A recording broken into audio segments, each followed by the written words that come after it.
Some trees are just trees, but this one waited. It waited through spring storms and broken toys, through late night lullabies and unspoken goodbyes. It loved her before her voice filled stadiums, before her name filled pages, before she even knew what love was. This is the story of the tree that loved her first. If this poem touched you or the story made you feel something real, Ko-fi and Patreon links are in the description. Help us keep writing for you and for the ones we love. The Tree That Watched Her Bloom, a magical realism love story created by Jesus Pacampara. There is a hill where the sky stretches so wide it forgets to end, where clouds drift lazily like dandelion wishes, and the wind is thick with songs left unsung.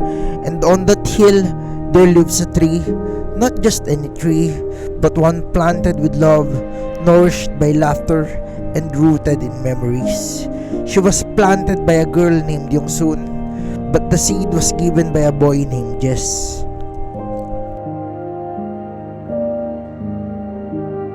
They were children then, two small figures in a vast world. Yongsun, wild-haired and dreamy-eyed, always reaching for the sky. Jess, quiet and kind, humming songs that had no lyrics yet. He found a cherry seed beneath an ancient hawthorn, hidden near a stream that locals said was haunted by stories of old lovers. He placed it in Yongsun's palm and whispered, "I think this is meant for you." Her parents scoffed. "Cherry trees don't take root here," her mother said, brushing her hands clean of mud. "They're too fragile."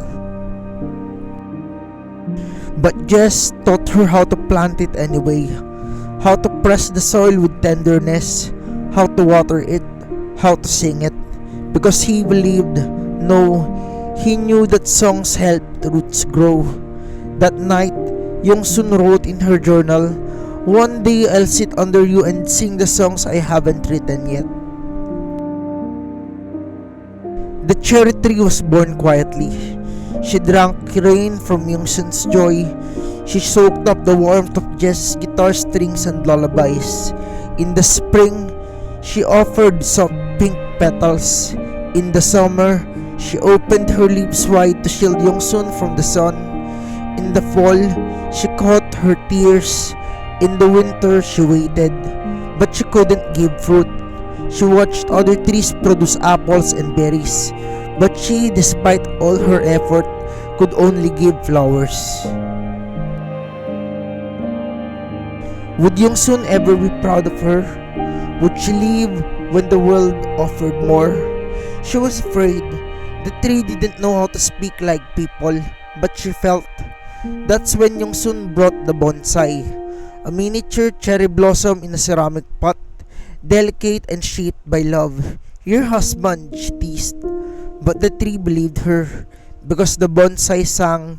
He spoke with wind spirits in gentle rustles. He whispered, "My dear wife, don't worry. We will grow old watching over her. Even when they leave, we'll still be here." Just kept visiting the tree, even as they grew older, even as Yongsun became a star whose name echoed from rooftops and radios. He never forgot to return. He'd sit by her roots and speak softly. "She wants to get married here," he said one dusk, brushing bark with reverence. "She says it's the only place that she always felt real. We're going to carve our names here." Jess loves Yongsun. She says it's cheesy, but her eyes shine when she says it. Sometimes he'd add, "She can't have kids right now. Too many things going on. But she wants to one day." And the tree believed him, because everything he promised, he did. Then came the dogs, Yongdong and Yongki, two wild bundles of joy that raced around the hill like they belonged to the wind. The cherry tree tolerated them. Their barking shook her branches, but their joy made her sway. And later, after many seasons, came the children. a daughter full of stories and pain. She named the tree Halmione, grand but tree. She tied ribbons to her limbs and kissed her trunk.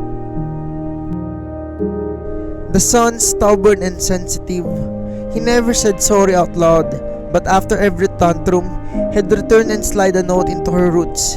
Tell mommy I'm sorry. I can do better next time. Can I still sit here with you? The tree never answered in words, but her blossoms opened early when he did. Yongsun never forgot, even at the height of her fame, when cities begged for her voice, when billboards bore her name, she returned, with sketch pads, with tired eyes, with silence. She painted under the tree, she composed songs while her fingers brushed fallen petals from her lap. Jess sat beside her with his guitar, strumming soft lullabies as she rested her head on his shoulder. They made love under her once. In spring, petals caught in hair and breath. Let's grow old here, Yongsun whispered. We already are, Jess smiled.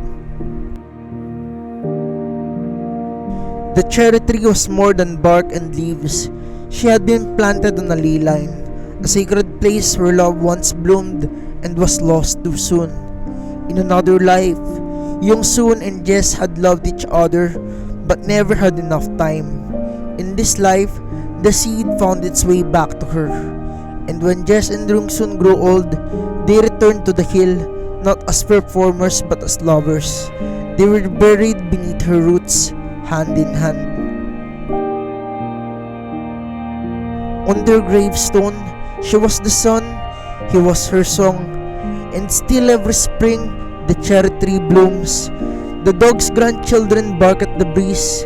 The bonsai still hums on the porch, its leaves silvering with age.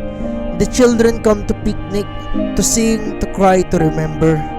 And in every year, someone reads aloud the lullaby that Yongsun and Jess once sang beneath the petals. Back when we were just a dream, two kids lost in summer stream, you smiled and time forgot to run. Now shine beneath the sun. You were the bird upon my limb, love like lanterns never dim. Now I breathe the storms and tide just to keep you by my side. I miss the signs, I miss the rain, but I won't miss your smile again. I'll be your light when stars don't gleam, the one who guards your every dream. My cherry bloom, in spring's perfume, you turn our silence into bloom. Even if the world grows tall, we'll love you gently through it all. You are the note within our song, the place where quiet hearts belong. A tiny voice, a sleepy sigh, that melts the frost and lifts the sky. We'll hold your hand when dreams seem far, and kiss your cheeks where wishes are. You are our dawn, our brightest part, the seed of love within our heart. When you feel small, when days feel cold, remember blossoms that we hold. Seasons change but not our tune. We'll find our spring beneath this moon. Even if one day stray, we'll light the path that leads your way. With every leap and petal sway, we'll love you more than the words can say. Long after the last concert faded, and their voices quieted, and their hands wrinkled with time, Jess and Yongsun returned to the hill where it all began. The cherry tree stood waiting, just as it always had, older, stronger, but still blooming in spring, as if nothing had changed, and in truth nothing had, because love like theirs did not end. It echoed in the laughter of grandchildren, tying new ribbons to Halmione's branches. It hummed in the bonsai's gentle rustling on the porch, still whispering to the wind spirits, she loved you first, I love you last. Every spring on the same day, the family gathers under the cherry blossoms. They lay out a blanket, unpack Yongsun's favorite rice cakes, just handmade japchae, and the dog's great grandpups bark in delight at the scent of grilled fish. And then they sing, not because they must, but because the tree remembers. Because love, real love, deserves a song. Thank you so much for watching this video. If you enjoyed it, don't forget to like, share, and subscribe. It really helps me keep creating more poems and stories like this. And if you'd like to support me, feel free to stick around this channel. And if you want to support my one and only Yong, head over to Solar Sido and show her some love too. Because everything I make is for her and those who believe in a love like this. Thank you.